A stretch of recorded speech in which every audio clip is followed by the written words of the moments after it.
Attention company.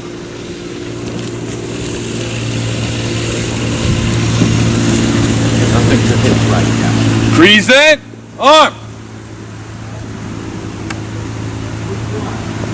Order. Arm. Attention company.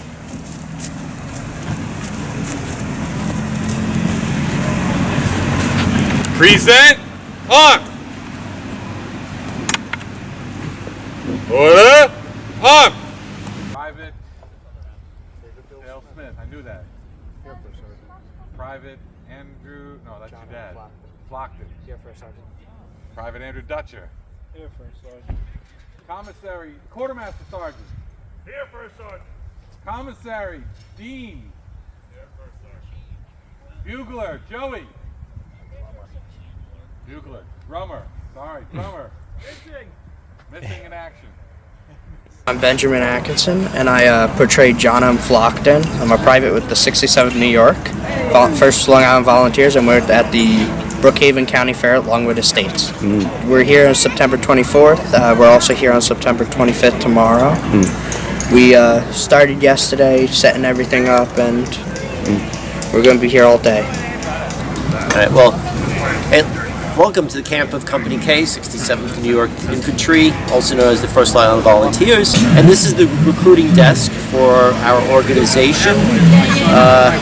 We did this at the Grange event, which was last weekend, and we decided to just revive it for this. We have all of our books out for the Adopt a Book program, raise donations, and also to recycle a lot of really good books, which frankly are very hard to donate these days. And hopefully one of our objectives here is perhaps to get some new blood into the ranks.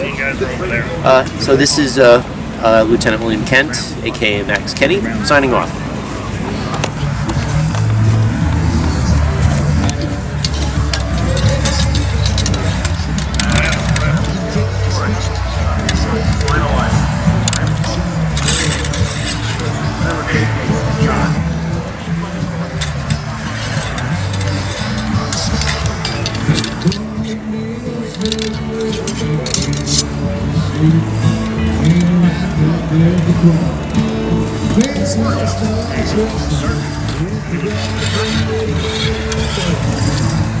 To the guy he likes them. Wow.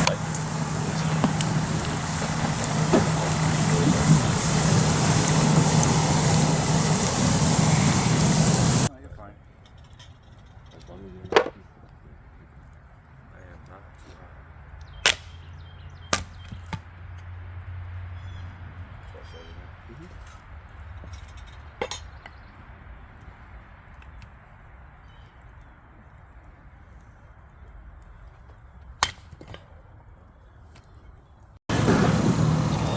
Good morning, everybody.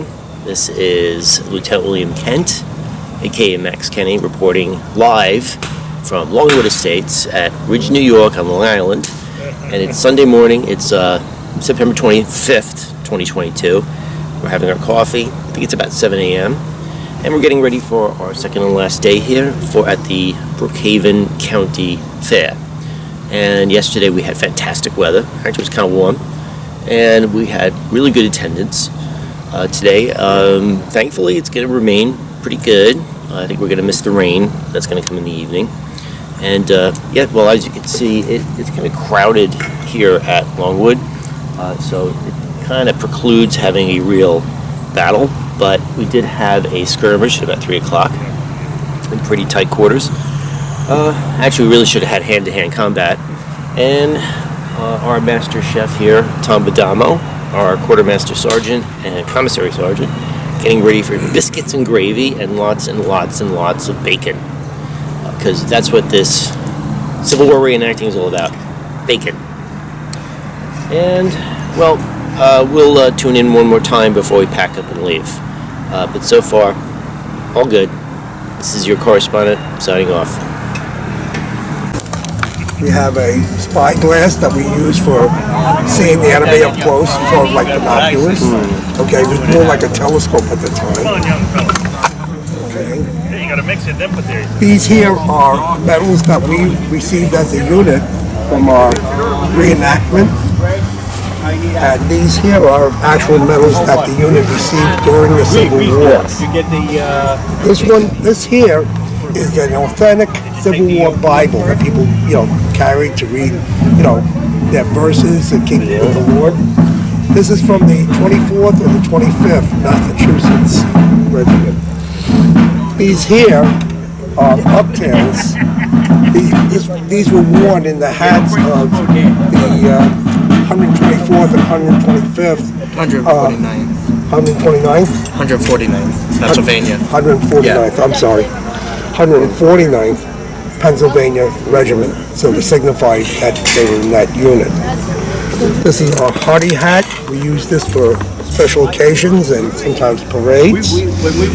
This is the captain's saber, okay, used to direct us when we're marching and to form a battle line to keep it even. He holds it horizontal so that we line up in a straight line on the battlefield. These are the daguerreotypes of the people during the Civil War period. They would get, pictures, from the camera. If you ever saw the old cameras, they took off the lens and wait a few minutes and then put it back on again. So that was their way of taking pictures as opposed to a snapshot. This is an actual picture of our unit during the Civil War from Matthew Brady when we were training at Camp Proctor prior to deployment to go down south. I'm not telling you, it's a floater. Go to the toilet, floating around, floater. Oh my God, fat bastard, that's a floater. And these here are pictures of people from the Civil War that were members of our unit. Okay, they actually had caricatures and took pictures of them. So those are pictures of each individual soldier that was a part of the regiment. One of the things that soldiers also did is they took pieces of paper or cloth and wrote their name or initials on it and sewed them to their jacket pocket so that in battle, if they were ever killed, okay, they would be able to be recognized and a tombstone in their name would be placed. Unfortunately, if you've ever been to Gettysburg, a lot of them are unknown. Okay, in the Gettysburg Cemetery. Have you been to Gettysburg at all? No. Well, if you ever go, our regiment fought at Gettysburg on Cope's Hill to repel the rebels. And there's a monument to our regiment. It's an obelisk on Cope's Hill to the 67th New York Long Island Volunteers. Like dinner items, meat, potatoes and stuff like that. That was only for a special dinner, if you will, because a lot of times all we had to eat was hardtack, okay, which is basically almost like a thick biscuit, and you have to break it off. If you try to chew it with your teeth, okay, you're going to lose a tooth. My name is Tom DeMaria. I'm a member of the 67th for about 11 years, and I joined with my son William, who used this information that he got from his reenacting experience in his college essay, which was kind of a cool thing to see. I function as the captain of the 67th New York, and my job is to lead the men in the military side. 67th New York also has a organizational side. We have a separate president, and that works out pretty well. So I get to just handle the military side of things. When I first joined the 67th New York, what really got us very interested was looking at our website, the website that really talks about the true spirit of being a Civil War reenactor, and that's to live history understand history, but not to act like it's a place where you can just drink beer and talk about all sorts of other Yahoo topics. You know, so we were impressed by the sincerity. The website really hooked us in. We've had a great experience here. My son values his time here. Today we're at Longwood Estates, and we've just done a reenactment battle, which is kind of interesting, where we had our lieutenant captured by those dastardly rebels. And at the end of the event, we traded. First we tried apples, then we tried coffee to get the lieutenant back. But he's safe and sound, which is really good things. The weather here has been a little cold. Some of our guys have braved the cold nights with straw or galvanized rubber mattress pads, and they braved the night. We're looking at a cloudy day. The crowd's been pretty enthusiastic, but this afternoon we have the threat of thunderstorms. Whenever you reenact, the weather has a big factor in it. You always worry about rain, you always worry about cold. And so our canvas, which is not a very pleasant thing to have when it gets old because it gets moldy pretty quickly, we're trying to make sure that's safeguarded. I think what I've noticed in the hobby, there's a kind of a shift as society has shifted. At first people were interested in the whole military side of it. Now it's more the life of the soldier, and in a larger sense, why the Civil War still matters and why it's still important to us as Americans and as people. And those lessons are really important that I hope we continue to kind of learn from the Civil War, so we don't, hopefully not, have another event like this in our history. Hi, this is Private Brinkman with the 6th Independent Battery, mustered out of Broadway, New Jersey, in support of the 67th Infantry of the great state of New York. Today was a rather nice day. We got to shoot some Confederates and scare the crap out of all the spectators. Today we only brought 10 rounds. Hopefully next time we'll have more. And it's always a fun event. The weather was cooperating nicely since Fat Man doesn't sweat. Well, how about your piece? The piece is an 1861 Parrot rifle. Made by James Parrot, who was an instructor at West Point. He resigned his commission in 1848 and opened Cold Spring Foundries across the river, where he went on to produce tens of thousands of Parrot rifles, like this one, all the way from small little 3-pounders up to 300-pounders.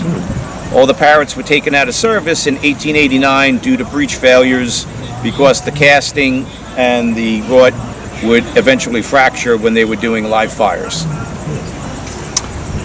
Is this the real deal, or is this reproduction? This barrel is a reproduction, obviously, because of the problems they were having. It's made of ordnance steel with a bursting strength of 125,000 psi, so it will not break under any circumstances, guaranteed.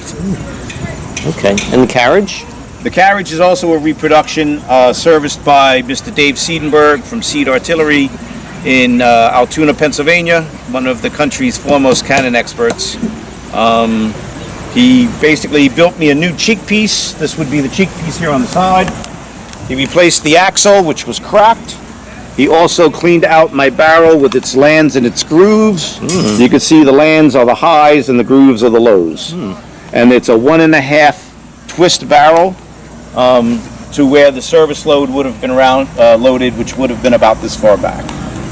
She's accurate up to about 1.5 miles. If I could see it, I could hit it, and then the second shot, I could put it through a window. And the limber? The limber is the standard limber for the Army. It would have one limber box with a limber pole that had 6 horses towing it. My pintle ring on the back of the cannon would be hooked to the rear of the limber and towed backwards. My other piece of equipment, which I don't currently own but plan on soon, is a caisson. The caisson would have 2 more limber boxes and spare wheels. All the wheels were the same across all the pieces of equipment in the Army. That way they didn't have to mix and match constantly. One did it all, so that's why the wheels are the same as they would be on the Napoleon. But this barrel is much lighter. It's only 750 pounds. An ordnance rifle was even lighter than that. It came in around 600, and they are well-balanced guns. So they're very, very easy to maneuver, and that, as we say, is that. Okay, so basically we would start every round with tending vent. left hand only, number 3. Drops it in, hopefully here's a tink, not a crunch.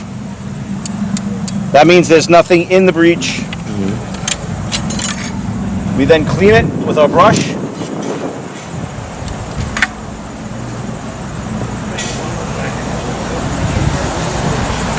Number 2 would worm while number 3 had his thumb over the vent to stop the air from going in and out of the barrel, just to make sure that there's nothing in there, such as old residue from the last round.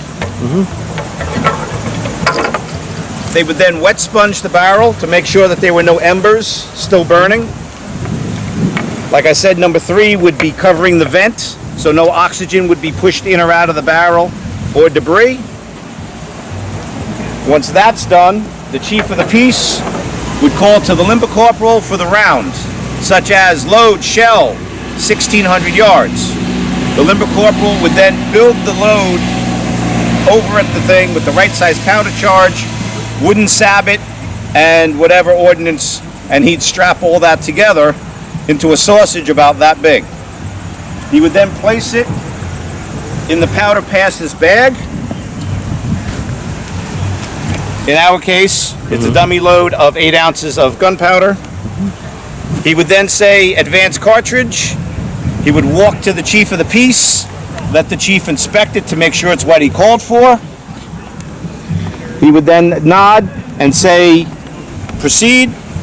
The powder passer would then walk the round up, guarding it with his body in the bag to number 2. Number 2 would lift it out of the bag, cradle it, turn inside, pass it under the barrel to keep it away from sharpshooters, and load it. Number 2 would then ram.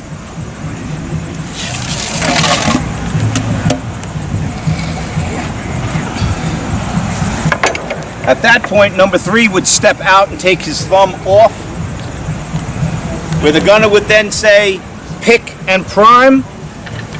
Number 3 and number 4 would step in, once again with the left hand. Notice how the pick stops on top of the round. You then pierce your round and spin to open the hole, which would have been a silk bag full of 16 ounces of gunpowder. Number 3 would then take his friction primer, place it in the vent.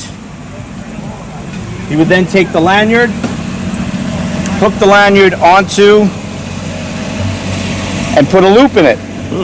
The loop was if the guy, number 4, was backing up, if he happened to trip or stumble, the loop would stop the gun from going off, hopefully, and running his legs over and killing me in the same process. Once that's done, number 4 would nod me off. He would then take up the slack.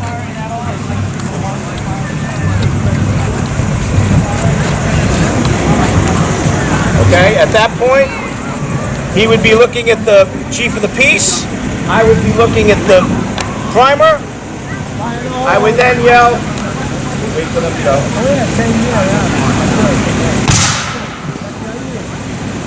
I would then yell, prepare, and the whole crew would get ready. The chief would then drop his arm, and off she goes. Yeah!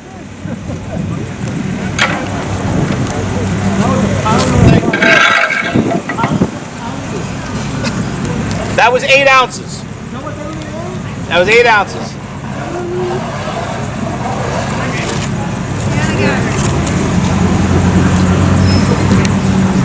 So we would tend our vent. We would pull out the debris. We would make sure nothing else is left. Tink, tink, tink. Bruce would step in, hum it. You can just hold it on there. To stop debris and anything else from leaving the barrel. We would then wet sponge again to put out any embers. Twist, twist, twist. Is that wet? Is it wet fuel? Yeah. And then our gun is known as clean and secure. And so ends the demonstration. Let's give it a hand for the artillery. Huzzah! Went out with a bang. That's right.